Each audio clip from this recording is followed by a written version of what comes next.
after titrations, we're going to switch gears and talk about solubility. And solubility is also an equilibrium process. So here we want to know the solubility of iron 2 hydroxide in pure water, and we're given a solubility product constant. So the first thing we need to do, treat this like an equilibrium problem. We need to write an equation. So let's take our solid and let's break it up. It's going to be Fe plus 2 and 2 OH minus. So this is our solid. Solids always go on the left, and these are going to be your aqueous solutions there.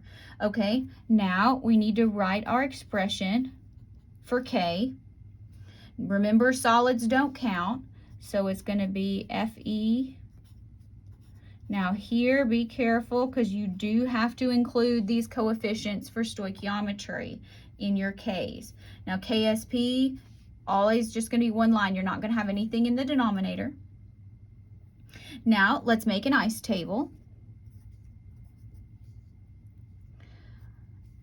All right, here's where it gets kind of weird, because remember, solid doesn't count at all in equilibrium.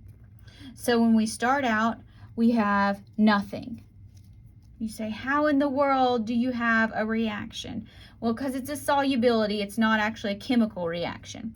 So now in solubility, instead of using X's, we use S's. So be careful reading my handwriting here. But it's the same process. So instead of X, we're going to put S. And here we're going to put 2S. So that's not a 5, it's an S. So we have S and we have 2S. And none of that. Now we can use KSP. So plug in 4.87 times 10 to the minus 17. We're just going to solve for S here, just like we would solve for X. Equals S times 2S quantity squared. So be careful here when you're squaring. Make sure you get 4S cubed, because you got to square the 2, S squared, one more S. Okay, so in order to do this, 4.87, 10 to the minus 17.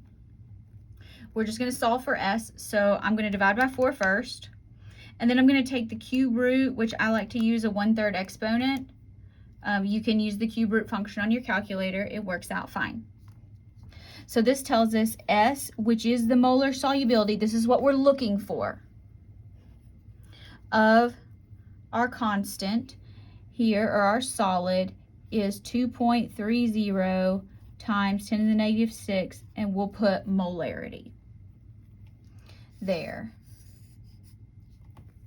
So when you put this solid in pure water, this is the concentration of the solution.